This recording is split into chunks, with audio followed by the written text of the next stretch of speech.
Je connais quelqu'un qui joue depuis plusieurs années maintenant, à peu près tout son salaire à l'euro-million. Cette personne, il y a quelques semaines, elle a gagné un peu plus de 150 millions d'euros.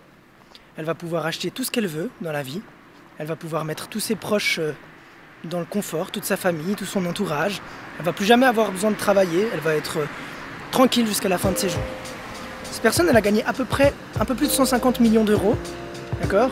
C'est quelque chose qui transforme une vie. On ne peut même pas imaginer ce que ça représente pour quelqu'un comme moi, par exemple.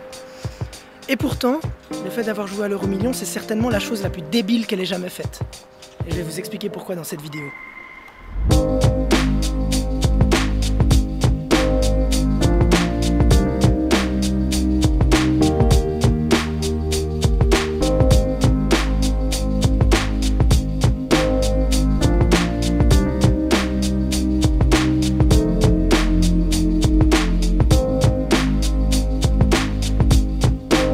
Admettons maintenant, je vous dis, on joue à la roulette russe.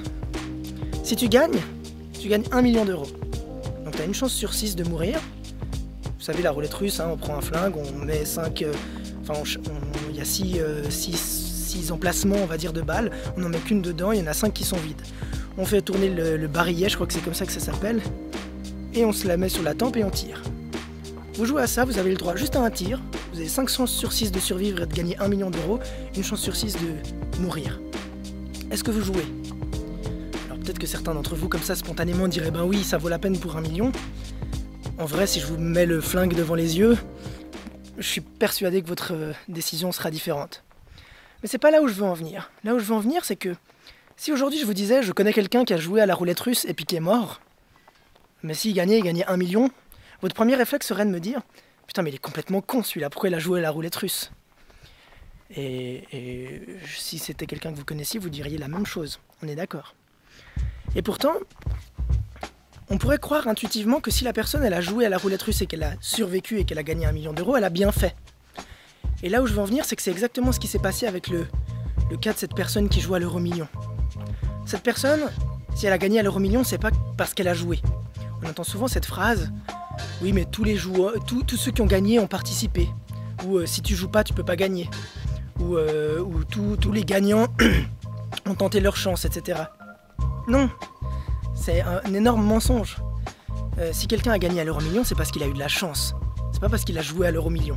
Vous avez plus de chances de mourir avant la fin de cette vidéo que de gagner à l'euro-million une fois dans votre vie, même en jouant toutes les semaines. D'accord ? Et vérifiez les statistiques, je suis sûr que je suis même en dessous de la réalité. Donc c'est absolument con de vouloir jouer à l'euro-million.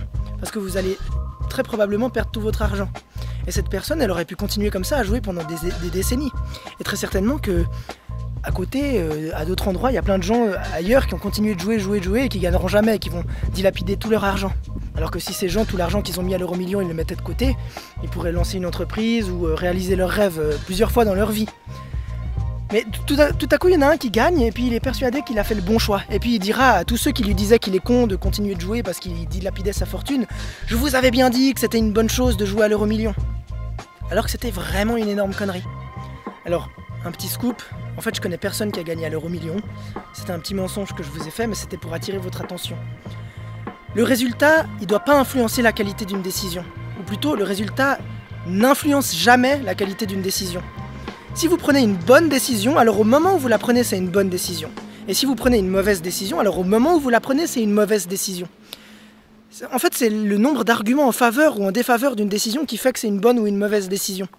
Si vous prenez une décision risquée en toute connaissance de cause et puis que le résultat est mauvais, entre guillemets, elle ne vous sert pas, eh bien, c'est de votre faute. Vous avez pris une mauvaise décision. Et si vous prenez une décision peu risquée, avec plein d'arguments en votre faveur et que le résultat est décevant, eh bien vous n'avez pas à vous en vouloir puisque vous aviez pris une bonne décision. Je vous donne un autre exemple. Vous êtes sur l'autoroute, il y a un accident devant vous et vous avez le choix entre partir à gauche dans un ravin ou partir à droite dans un champ. Vous partez à droite, vous ne vous jetez pas dans le ravin.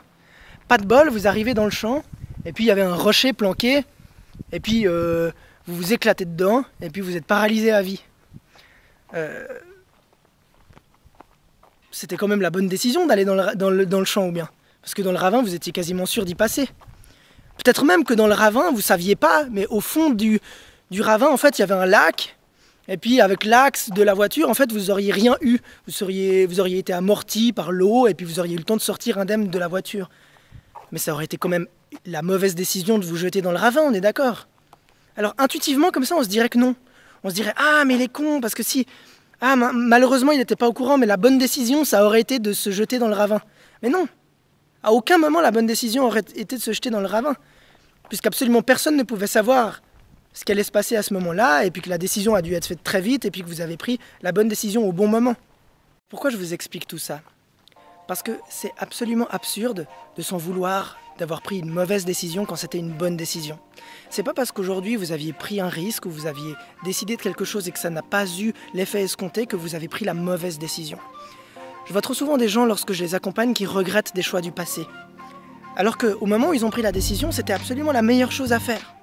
Malheureusement, ça s'est pas passé comme ils pensaient, mais ils n'avaient aucun moyen de le prévoir ça. Ou en tout cas, statistiquement, c'était très improbable que ça se passe mal. Mais ça s'est mal passé. C'était pas une mauvaise décision. Ces personnes, elles se sont fait avoir par leur biais cognitif, et puis elles s'en veulent depuis des années, et puis ça les paralyse, elles n'osent plus prendre des initiatives, elles n'osent plus quitter leur job, ou changer d'environnement, ou prendre des risques dans la vie. Elles peuvent passer parfois à côté d'opportunités extraordinaires de vivre la vie qu'elles ont vraiment envie de rêver, parce qu'elles ont l'impression d'avoir appris de leurs erreurs du passé, alors qu'elles n'ont pas appris de leurs erreurs du passé. Elles ont interprété un choix du passé comme une erreur, donc elles se disent « je ferai plus la même erreur », alors que c'était pas une erreur. C'est pas parce que ça n'a pas réussi que c'était une erreur. Et il faut vraiment comprendre ça. Aujourd'hui, si vous avez une décision à prendre, soit un projet à réaliser, ou quoi que ce soit dans votre vie qui peut vous amener quelque part, et que cette chose-là vous paraît risquée, posez-vous la question. Est-ce que c'est une bonne ou une mauvaise décision? Est-ce que les risques sont de mon côté? Est-ce que c'est la bonne chose à faire? Parce que, évidemment, s'il y a très peu de chances que ça réussisse, alors prendre cette décision, c'est une mauvaise décision. Mais s'il y a quelques risques, mais que les probabilités, les statistiques, j'en sais rien, sont de votre côté, si a priori ça devrait marcher, alors foncez, vous n'avez rien à craindre. Parce que je vois trop de gens malheureusement qui regrettent leur choix du passé en se basant sur le résultat de ce choix-là. Et ils regrettent ce choix parce qu'ils sont persuadés qu'ils ont pris la mauvaise décision. Alors après coup, ils essayent de s'expliquer pourquoi ils n'auraient pas dû prendre cette décision.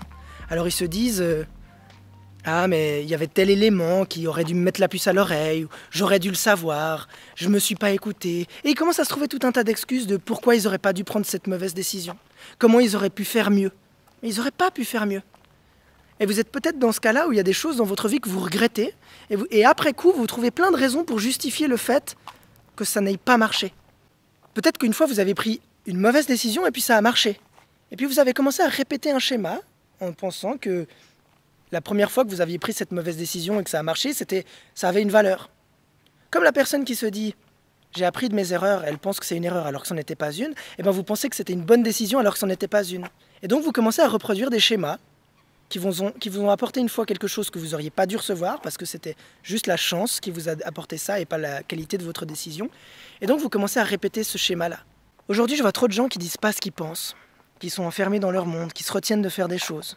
Parce que soit une fois ils ont dit les choses sincèrement et ça leur est retombé dessus, et puis du coup ils ont cru qu'il fallait être hypocrite, ou jamais rien dire aux gens, ou en tout cas faire semblant d'être aimable avec les gens.